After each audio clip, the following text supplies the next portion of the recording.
Hello and welcome to the Recovery Community's TOPS presentation with Lori Clancy. My name is Lori Clancy and I am a recovery ally, and what that means to me is that I have spent the last 15 years of my life helping people who are in mental health and substance abuse problems get into a meaningful recovery. I've done that through outpatient counseling, emergency services, and ERs, and now I am the program coordinator for the Human Services and Substance Abuse degree programs here at Southwestern Community College. And so I'm trying to help prepare students for the next, to be the next helpers in the recovery community and in human services, to be future counselors, social workers, addiction specialists in our community. And so it's a privilege and an honor for me to be here today, to be able to share with you my passion and my dream and my hope for not just Southwestern Community College, but also for our community at large. We want to build recovery communities in our area, and our college, we want to have a strong collegiate recovery program here at Southwestern. So I appreciate you taking the time. To be able to come and listen today, and to listen a little bit about what recovery community is and how to build that for our students. So what is recovery? Let's kind of start with a definition. This is from Webster's Dictionary. Recovery is the act or process of becoming healthy after an illness or injury, or the act or process of recovering. So you think about breaking an ankle or having a heart problem, and you were at a place of illness and you are recovering from that. You're learning to walk again, you're learning to exercise, eat right. All of those things are the process of recovering. So there was a lower state of functioning, and now you're working toward a higher state of functioning. It's also the act or process of returning to a normal state after a period of difficulty. So when I work with people specifically in addiction, their families and friends and they themselves can remember a period of time prior to their addiction where they had a normal state, where they were functioning at their best capacity. And then they are in the throes of addiction and now are on the back side of that, and they're learning how to get back to that normal state. So it is that process of returning to normal. It's also the return of something that has been lost or stolen. And when I think about the people that I've helped in addiction, they have lost a great deal.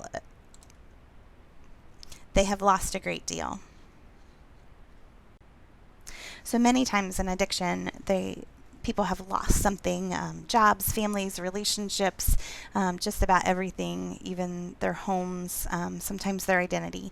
And so in recovery, we want to help them return what was lost or stolen from them. So that's an important thing for people to get into recovery and be able to sustain that and get back to who they were prior to the addiction, or now acclimating the addiction into who they are today.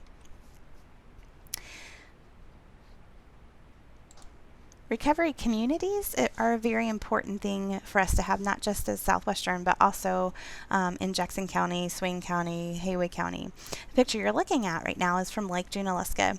And the last 2 years, we've had our first recovery events in our community, and Haywood County was the one that hosted it at Lake Junaluska.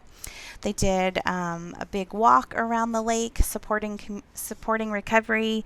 They had free lunch and lots of vendors. There are probably about 50 different vendors there kind of sharing their support of recovery and the resources in our community.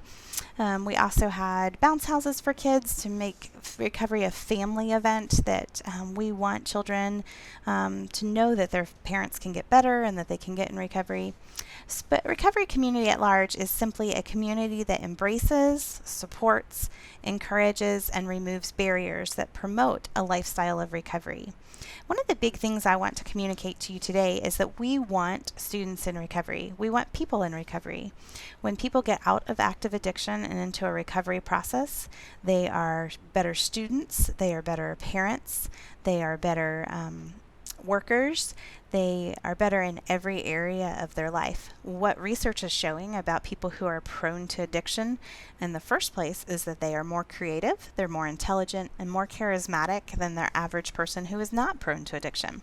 So once you get people who have all of those great, amazing skills, talents naturally, and you get them through their addiction and on the other side, they are going to be your best students. They are going to be the best people in the community to go to because people are going to be drawn to them. They're going to be able to problem solve better, and they're the best of the best. And so some of the things that we're seeing about those great qualities that we want in our community leaders, they're also prone to addiction. Mental health, the same thing. We want people who are at a lower state to be at their best functioning, and we want to encourage that and have a community that embraces and supports students in recovery. So what does a recovery community look like? Number one, it removes barriers. I want you to think about some of the barriers that we have here at SCC for people from an addiction background. Let's say I had an addiction to opiates. And to be able to support my habit, I would steal things, or I did break-in entries and now have felony charges. Because I have those felony charges, I will never qualify for any federal funding. So I can't get the Pell Grant, I can't get any of the financial aid, any of those resources are unavailable. So how am I going to pay for college? So that's a barrier that's huge. A lot of jobs, if you check the box that you have a felony, whether it was from drug possession or related to your addiction, a lot of people will just throw those applications out, won't even look at you.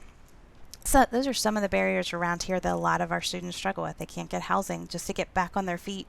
They're having to pay cash for college. They're having to work full time and go to school and maintain the recovery. And so there's just a lot of those kind of barriers that keep people down. They can't get housing. They can't get food stamps. They can't get any of the resources that a lot of our students use to be able to get through college. So those are all a lot of the barriers that our students are going to struggle with. Also, one of the big things that a recovery community is reducing and eliminating stigma. People with addiction and mental health people are people with a diagnosed disorder. And so while we look at somebody with diabetes, the poor thing, they have diabetes. Do we look at someone who has an alcohol addiction or opiate addiction or is depressed or schizophrenic? Do we look at them at the same way that they're a person with a diagnosed disorder? And but we tend to look differently, that they chose their disorder. And there's a lot of research showing that the brain is actually dysfunctioned. That's a whole different TOPS presentation to really look at how addiction is a disease based on the organic structure of the brain. Another way of building a recovery community is understanding the realities of addiction and mental health. People relapse. It's a part of the disease. And so recognizing the sooner we get people help, the quicker we can get supports around them. It lessens the impact of the relapse, and it also impacts the frequency of the relapse as well. Supportive accountability is what we're seeing is the number one thing that helps support students and people in a recovery community. So we want to hold people accountable for their behaviors, even if the disease is causing that. Tight accountability, things like a VISO that we already have, to be able to keep people when they miss the first 2 classes versus letting that go for 3 or 4 weeks before we are holding them accountable. But they still need to hit the same standard that you have for everyone. So it's important to have that supportive. We're not putting them down because they weren't in class. We're not kicking them out because they weren't in class, but that we're supportive and holding them accountable to the standards that we have. Also encourage supports and coping skills. One of the big things triggers to relapse is stress. So we want to have lots of supports and coping skills around them that will help encourage them.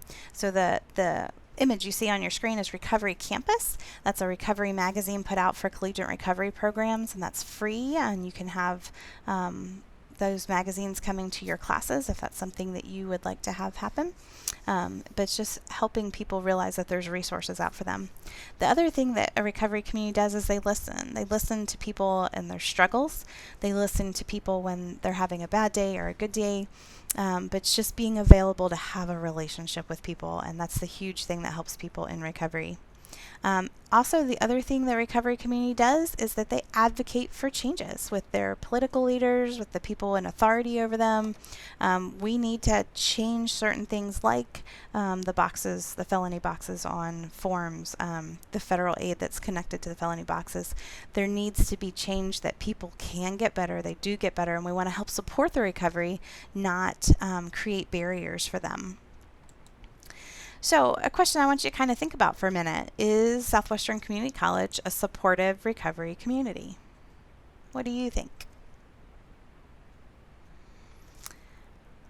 A lot of the time I've been here for 3 years, and during that time I feel like we support students, period.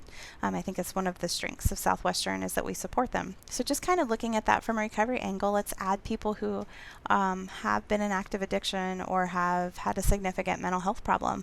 The supports that we already have in place with student support services, with the LAC, with e-learning, with all of the supports that we naturally have on campus, we can use those to advertise and support people who are in recovery.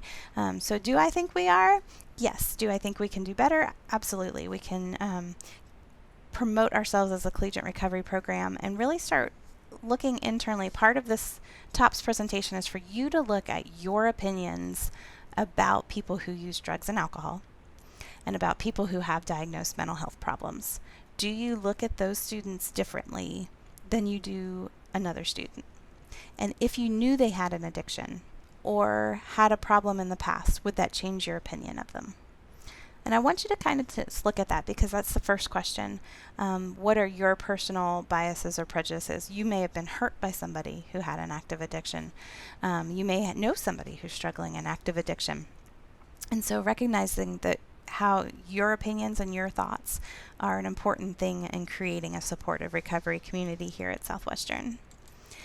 So Recovery Communities of North Carolina, or RCNC, started several years ago to start promoting recovery communities in North Carolina. It's a grassroots kind of same thing as AA and NA. It's sprouting out to help promote the idea of recovery. And so their mission statement is to promote addiction recovery, wellness, and citizenship through advocacy, education, and support. So their job is to come alongside people who have been in addiction and are in recovery so that they can be better citizens, that they can promote the idea of wellness, and that they can advocate and support people. That's a win-win-win for our communities. When people are in recovery, they're working, they're going to school, they're supporting their families. When people are in active addiction, all of those things that kind of cost our communities a lot, jails, DSS, all of the things that cost money for our communities can a lot of times are because people are in active addiction. So the more people are in recovery, the better our communities are, and families, for communities, for schools, all of those supports, and our tax dollars. The vision of RCNC is that North Carolina, as a state, promotes a culture that supports addiction recovery for individuals, families, and communities. Again, it's not just the individual, it's every individual is connected to a family, and that family is connected to a community. So as we support individuals and their families and their communities, we all get healthier. North Carolinians seeking addiction recovery have access to the highest quality of care, services, and support. This is a goal that we're working toward in their vision. We want to, again, remove barriers within our own systems of support and recovery, getting people detox, getting people rehab, having outpatient support, having recovery centers in the community, even having recovery high schools, having collegiate recovery programs at every single university and college are all part of their goals, so that there's recovery services anywhere someone can go. Also, that North Carolinians in addiction recovery are equal and valued members of our state. We want to see people who are in recovery as equal to who we are. I want you to think for a moment, if your son or daughter was having a problem, that they would receive the same care. Does the meth addict, this person who is strung out on heroin, are they of equal in value to you as your own child? And so I want you to think about, they are somebody's child. They are somebody's grandchild. They are somebody's mom, dad, brother, sister. And we need to start looking at people who are in addiction not as the bum on the street, but but as your brother or sister next door that needs help. So people in addiction recovery, people who have come out of meth use, who have come out of opiate use, who are in recovery from alcohol, that we look at them as equal and valued members of our society and of our state. And that's one of the vision and goal of RCNC. And also that recovery from addiction is celebrated reality. We need to celebrate them, just like we're at a football game and our team scores a touchdown. We need to celebrate that people are getting better.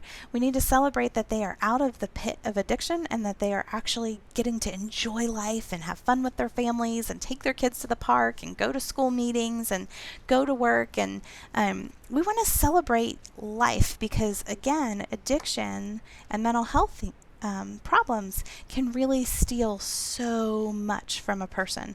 And so we want to celebrate every time someone is in recovery. That's a person's life we need to celebrate and have victory with. I also want to have the concept that recovery is a journey. Recovery is not a one-time thing. It's a lifestyle, and it's a lifestyle we need to support. There are many paths to recovery, and so we don't want to interfere in someone's path because it's different from our own.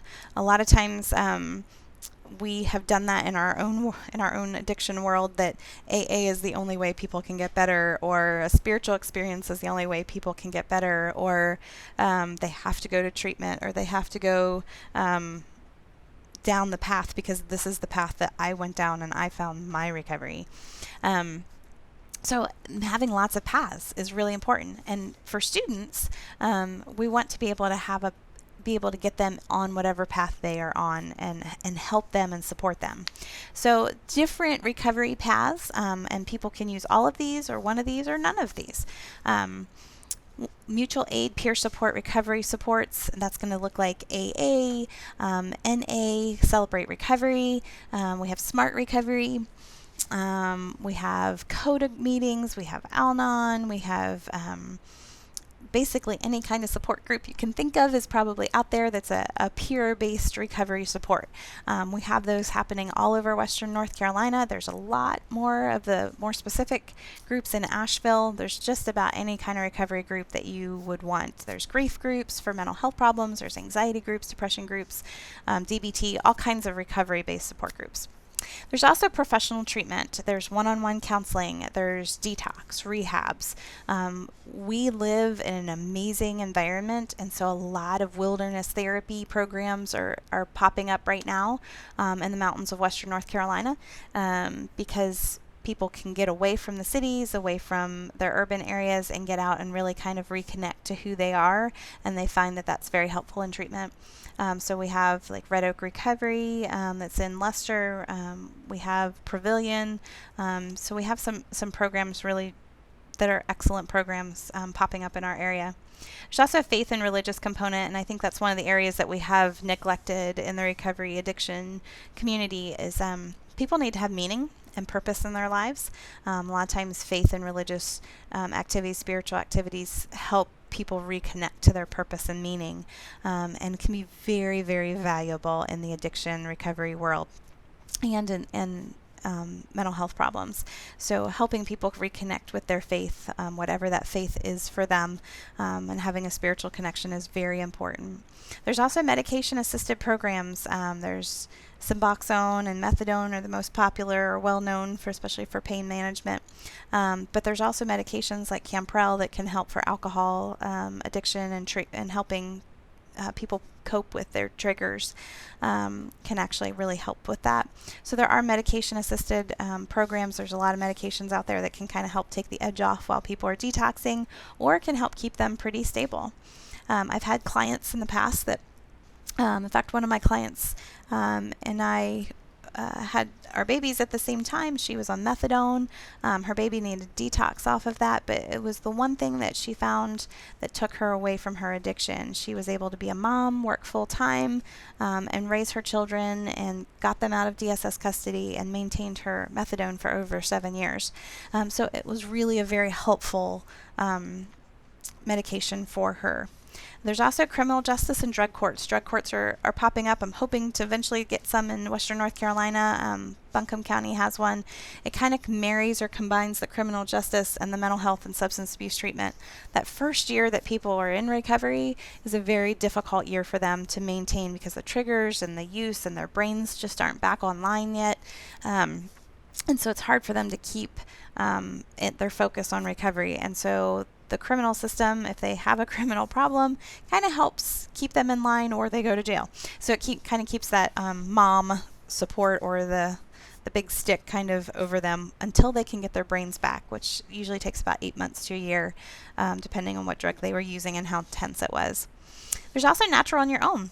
Statistically, about 70% of people who get into recovery do so on their own or naturally. And so there's a lot of students in your classroom that maybe have never been to a treatment program, but have just stopped on their own or figured out how to maintain their recovery. We want to support them. Our students at whatever path they come on, we want to kind of rally around them and support whatever their journey is. That's a really important process. I want to pause for a moment and show you a recovery video from Voices. You can look up lots of different stories on YouTube. This is one that's a college student and kind of talks at one point to faculty and staff about how they can best provide support for their students that are in recovery. So this is James's story. I hope that you enjoy it.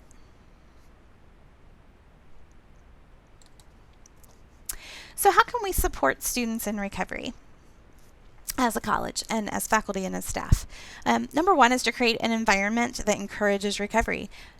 Talk positively about people who get better. I feel like people who have overcome an addiction or mental health problem are rock stars, in my opinion.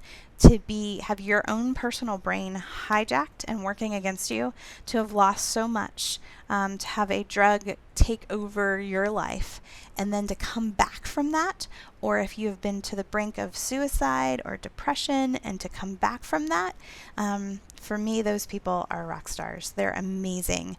If you can overcome a heroin addiction or a methamphetamine addiction or alcohol is one of the worst things to be addicted to, and withdrawing from can actually kill you.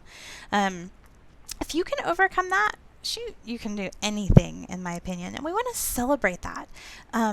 Listen to your students' stories. Listen to their stories of their parents getting better. When we start broadening the scope of how does addiction affect us, it affects everyone. You may have a student whose parent overdosed over the weekend. I had a student last semester that their dad overdosed and was brought back to life via EMS, but she was in school Monday morning. I can't say that if that happened to me that I would be. She had a story, and so just take time to listen and give that support. Share your story of recovery, or if you are not personally in recovery or have a family member that is, you can be a recovery ally. After taking this training, I kind of dub you that yes, you are now a recovery ally. And what does a recovery ally mean to you? Because it's your story. If being a recovery ally means that you support students in your class that have had a problem with addiction or mental health problems, you're a recovery ally. If you listen to people's stories, you're a recovery ally. If you help by just telling people in the elevator that you support recovery because recovery works and recovery makes our communities better, you're a recovery ally.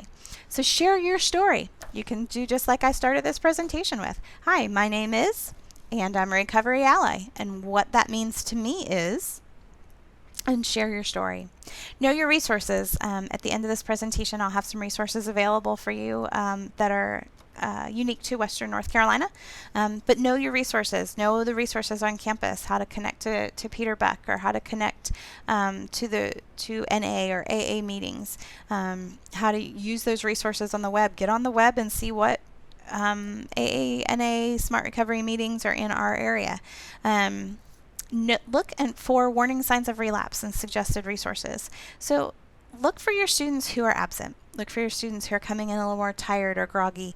Look for your students who have had great academic success and then all of a sudden it's really dipped off a little bit. Why? We want to look for those early warning signs. We want to intervene and just provide resources.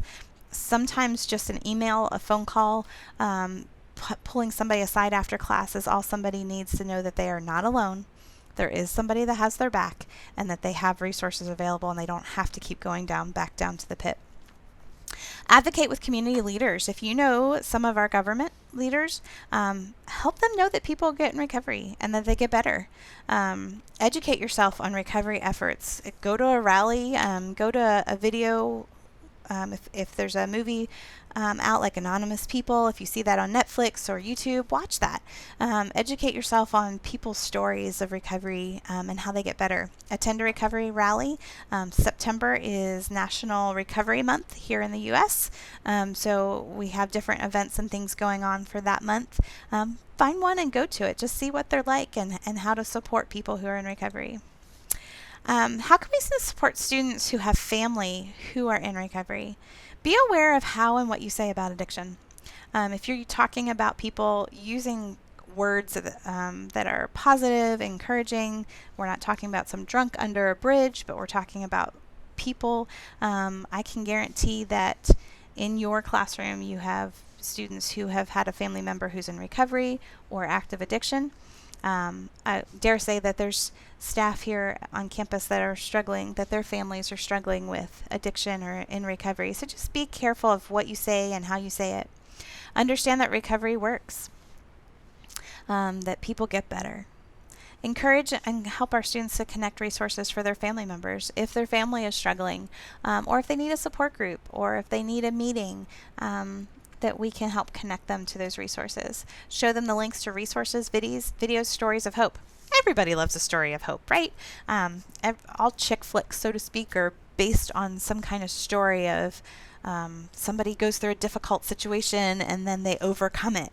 Everybody loves stories of overcomers. So share stories of hope. If you have a story of hope, share that with your students. Be open and honest about who you are, and how recovery has changed your life. Empower your students and for their family members that their voice matters. Their story matters. We're not going to judge them based on their past. We're not going to judge them on their experiences, but we're just going to accept them as the person that they are today before us. And so we want to support them in that people get better, but we also want to just keep an eye out for extra supports that we can give them if we see somebody struggling that we know has had a past problem. So what if a student or their family member is in active addiction? The first thing is listen. It's so important for them to know that they are not alone, that they have a faculty member, a staff person that they can go to that will help them. The second thing, and probably the biggest thing, is not judging. This is one of the main reasons that people don't get help, is because they are afraid that people are going to judge them. It's this big, painful secret, and so people hide it instead of helping people get better. If you look at the airline industry, one of the number one things that our Navy especially looked at is in the 50s and 60s, they had all kinds of accidents due to alcohol. And so they had a no tolerance policy that if you were found with alcohol in your system or alcohol at all, you were kicked out of the Navy and could not be a pilot. If you look at a pilot specifically, their identity, who they are, everything about them is wrapped up into their job. And so when you take away their identity and who they are by their job, you have just sent them down into a pit. And so what they realized is that people hid their alcohol or drug problems because they knew that they would lose their wings and be kicked out of the military, which was their income and their identity. They changed their policies in the 70s and they started saying, hey, let's get people help. And so they said, no matter what, if you have a problem, we're going to get you help and then put you back in the plane. That might scare some of you, but what they realized was that since they changed that policy and people started coming forward and getting help, they haven't had one single alcohol or drug related accident or incident in the U.S. Navy. That was such a powerful idea that our airlines adopted the same policies. And it's very stringent criteria that they have to go through to get their wings back, but they can get their wings back. And so what we've learned is, in the airline agencies, when they have changed that policy, they again have not had a single alcohol or drug related incident or accident after they've changed their policy. It's the secret that keeps people in addiction, and it's a powerful secret. And so if we can encourage people to talk about their problems and to talk about their struggles, we can get them help. And we can help them get back into class so that they can get their degrees, and we have better retention rates, and people get help and get degrees and can get jobs, and that also helps our communities. Supportive accountability. You don't lower your standards. You provide student supports to bring them up to the standard. Removing reasonable consequences doesn't help others either. A lot of families are at fault, especially for trying to cover up the consequences of addiction, because there are usually consequences to people's choices and behaviors when they're in active addiction. And so removing those consequences doesn't help. The more accountability we have, the more supportive accountability, not punitive, but supportive, helps people get better. Explain codependency.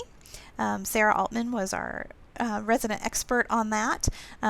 She always had lots of resources, but there are resources out there. There's books like Codependent No More, The Language of Letting Go, Up From Under. There's CODA meetings that people can go to. A lot of times, family members will cover and keep the people in addiction because it's their balance, their homeostasis. So we want people to be educated on codependency and how that maintains addiction instead of getting people to recovery. And the other thing you can do for your students or their family members in active addiction is connect them to local resources. While we don't have an abundance of them, we do have some. And so my agencies and the mental health and substance abuse treatments are not perfect in our area, but we do have resources that we can connect people to, and that's a really important thing. The other big thing I want to leave with you today is recovery messaging. How we communicate and the words we use are powerful. You know every day that you're teaching that words are powerful. And so we want to use them in a way that changes public perception and creates community. So recovery messaging is terminology that builds a supportive recovery community. It is using terms that improve public perception. So this is a quote from a leading expert. In discussing substance use disorders, words can be very powerful when used to inform, clarify, encourage, support, enlighten, and unify. On the other hand, stigmatizing words often discourage, isolate, misinform, shame, and embarrass.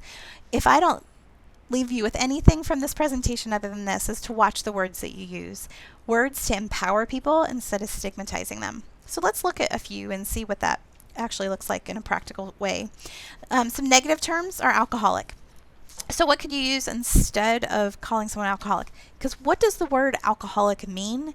In my world, it means absolutely nothing. Because your view, like if I ask you right now to think of an image of someone who is an alcoholic, get that image in your mind for a moment. What does that person look like? For most people, it's somebody that is living under a bridge and drinks all day, every day, and has lost everything. Where, to be real frank with you, somebody who has an alcohol use disorder could be sitting right next to you right now. They can be in your classrooms, they can be at your staff meeting, they can be on your boards. I had a client that at one point was working for the U.S. Post Office, had 40 years and retired from the post office, and died one day of a heart attack related to her alcohol use. She had been using significantly for years, but maintained her job, and no one ever knew. So recognize that somebody with a severe alcohol problem could be your neighbor, could be the person at Walmart or the person at the bank, could be anyone. So the term we would want you to use, or the preferred term, is active addiction to alcohol. Again, doesn't have the negative connotation that the word alcoholic has. Drug abuse. The word abuse I have hated for a long time and used to be in our DSM and what we would be forced to label people with. The term abuse has a negative connotation. You think about child abuse and elder abuse and all these negative things. There's just negative connotations with that. So we would prefer a person experiencing a drug problem. Again, recognizing that they are a person with a problem, and it's not just a label we put on them. Substance dependent. Again, dependent has a negative connotation that somebody has to have them. We tend to not in our society look at people who are dependent in a positive way. So we would look at a person in an active addiction to, and you fill in the blank with whatever drug that is, whether that's marijuana, methamphetamines, opiates, heroin, whatever that, fill in the blank. Clean and dirty. It's a terrible term, and I have to correct myself all the time on this one. They had a clean or dirty drug screen. They're clean, they're dirty today. Well, of course, if you tell somebody they're dirty, is that going to be positive? Of course not. So we look at the preferred term as being negative or positive drug screen. So they had a negative screen, they had a positive drug screen for whatever substance. Habit. Habits are something that are choices, right? We have habits all the time. Recognize that we would rather that term be substance misuse or active addiction. And then user, again, does that have a positive term? Ooh, they're nothing but a user. Of course not. That has a negative connotation. So we'd rather have use the words person in risky use of alcohol or drugs. Again, recognizing that every person who is in active addiction is a person with value that has potential, amazing potential to be a productive member of society. And so we want to start remembering that they are people with problems. And so again, just kind of watching your terms. This takes practice. I am definitely not perfect in this at all. I mess up all the time as I'm talking in class, but just kind of being cognizant of how you're communicating to your children, how you're communicating to your colleagues, how you're communicating to your students, what your views and thoughts are of people who are either in active addiction or mental health problems. Recovery messaging. As people, individuals, families, and allies learn to share their recovery message, it helps those in need of recovery themselves to see hope for themselves. If I start talking in a positive way and sharing my story that I'm a recovery ally, I have your back. I support you. I think you're a rock star for being in recovery. Then that actually inspires people. And I think number one, as teachers and as instructors, our goal is to inspire our students. As staff, you're here supporting students every day. If we can inspire someone by saying you're a rock star because you're in recovery, that's amazing. That's going to encourage people and help them keep going in their recovery. Those in recovery will have more opportunities to live full and meaningful lives. We want the very best for our students. This is just another way that we can help support them. Faces and Voices of Recovery came out after Anonymous People came out, where movie stars started standing up and saying, hey, I'm a person in long-term recovery, and what that means to me is, so you can hear their stories. Again, there's YouTube videos with that, and I encourage anyone and everyone to watch Anonymous People just to get a feel of what that movement is right now. Messaging strategies. Have an effective, credible language that you can use to talk about your life and experiences. That's what this is. Have effective, credible language. So you can talk about your life and your experiences. You share what you feel comfortable sharing with. I understand in a professional setting, you may not want to share with people that you're in recovery from a substance or a mental health problem, but you can say, every one of us can say, I'm a recovery ally, and what that means to me is, know how to use the message in different situations. If I'm in an elevator with somebody, or if I'm talking to a colleague about a student, or if I'm in a restaurant and somebody mentions something, being able to say, hey, I know that recovery works, and I have students that are rocking it out at Southwestern, and they're in recovery, and they're managing their addiction and getting their kids back and making a 4.0. So supporting those students and advocating for them anywhere you get a chance.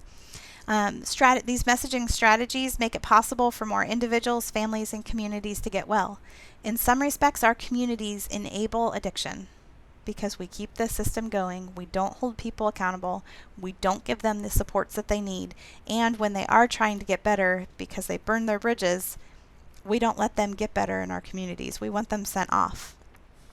So we want to make it possible for people to get better in Jackson County, in Sylva, because they live here. This is their home just as much as it is your home. Speak with one voice.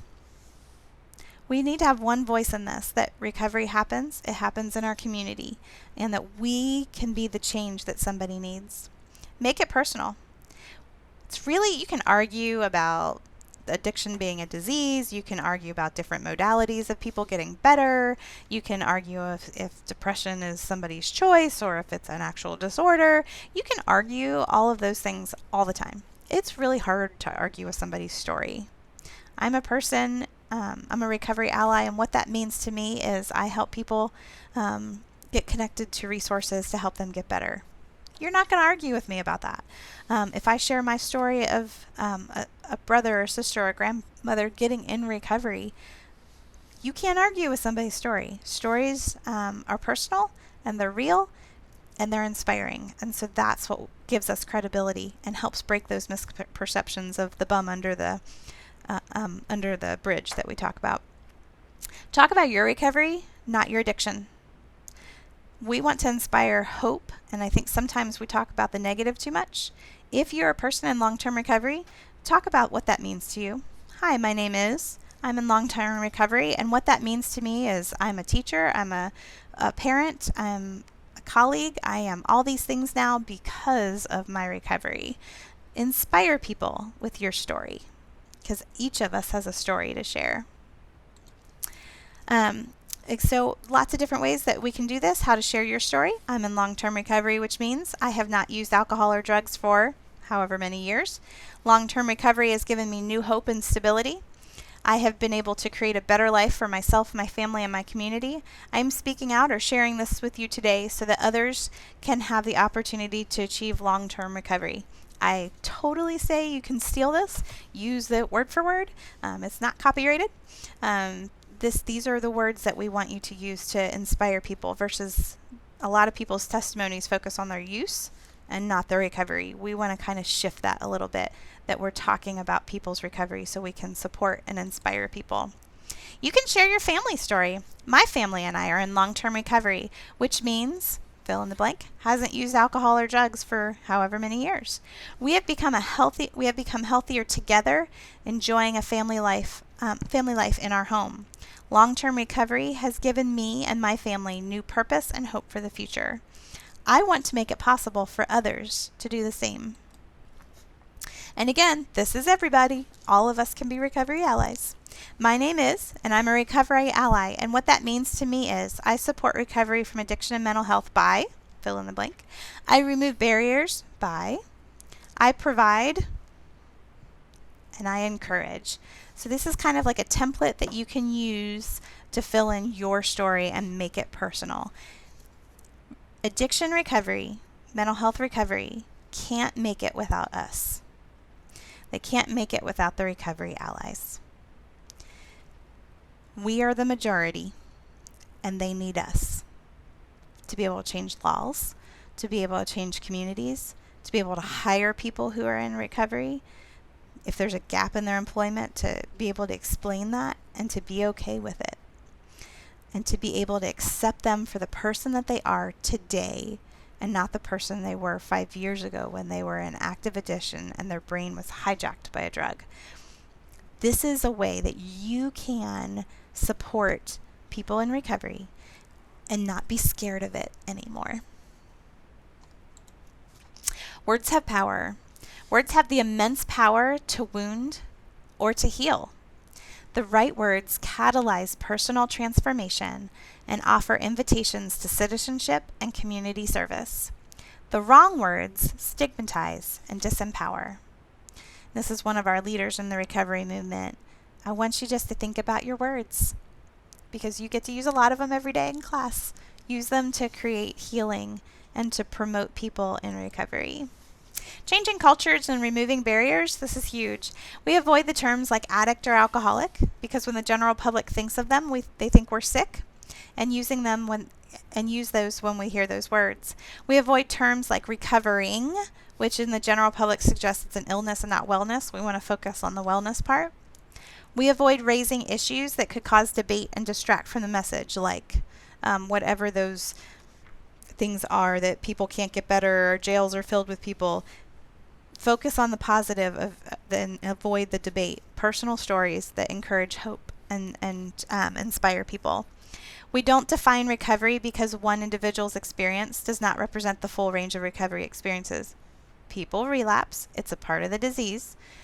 And so just because Aunt Susie or Uncle John happened to them doesn't mean that no one will get in recovery. A lot of people get in recovery, and they do that on their own and without support, which is phenomenal in and of itself. I want to talk to you a little bit about collegiate recovery because we are a college. Western Carolina University has had a collegiate recovery program for the past 2 years. This is a grant-funded program to provide recovery communities on college campuses. They have group meetings every week, and they provide opportunities for conferences for their students. Western has been very good to Southwestern and to my students, because all of Southwestern Community College students are welcome to their events free of charge.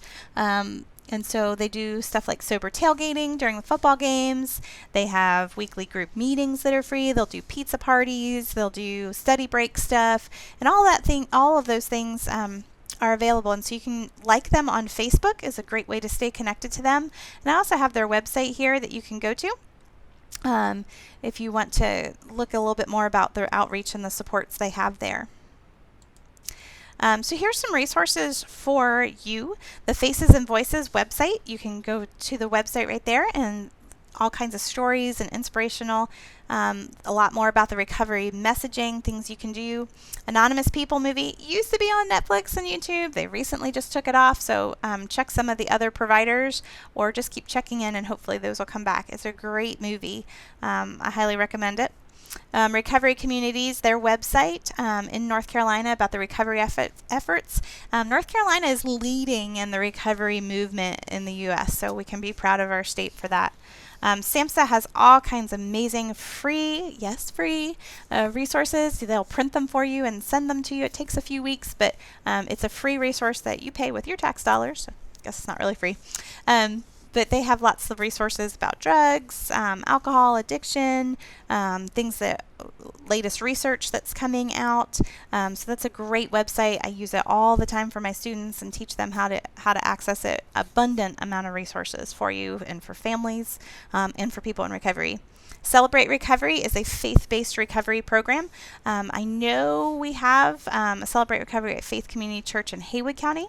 But you can go on their website and look for other local ones, or if you are passionate about this, you could start one in your church. Smart Recovery, I am training all of my students to do Smart Recovery, and Western Carolina students have a Smart Recovery group over there. And there's also online support through Smart Recovery. AA/NA 12-step meetings. You can just type in or Google AA meetings in Western North Carolina, and it'll pop up about 100 meetings or so. We have a bunch of them around our areas. Just about every day of the week you can find a meeting somewhere in your county. And then articles about addiction language. There's also, if you are really interested in this, there's some more information on different language use you can have. And just started at SCC, we are also trying to get some recovery groups here on campus to support our students. So this is new that we started right after spring break, and we're hosting those in the Human Services classroom in Balsam 338. I have a student who does Refuge Recovery, which is a mindfulness-based addiction recovery community, and so I have a student who's been doing that for several years in personal recovery and just is passionate about this. So it's going to be Tuesdays from 4 to 5 in room 338. And then also, if you have any students who are stressed out, that's pretty much all of them this time of the year, we are also doing a stressed out group, learning coping skills and finding mutual support for any kind of stress, and this is a Smart Recovery based kind of skills program. And that's going to be Mondays from 11:30 to 12:30, also in Balsam 338. So those are some supports that we are getting started at SCC. We want to support people in recovery. I'm also working on making us an official collegiate recovery program here at Southwestern so that we can be advertised in the Recovery Campus magazine. If you have any questions at all, I would love to speak more with you about this. Recovery is how we change lives and help people go literally from death to life. We want to support our students and encourage them that they can do recovery, take away the stigma around alcohol and drug addiction, and accept people as people who have had a problem and not with the label that society has put on them. Thank you so much for taking time out of your incredibly busy schedules to be able to learn more about recovery and recovery messaging, and I hope that you are now officially trained and go forth and change the world by encouraging people to talk about their recovery and share their story of hope with the world. Take care. Thank you.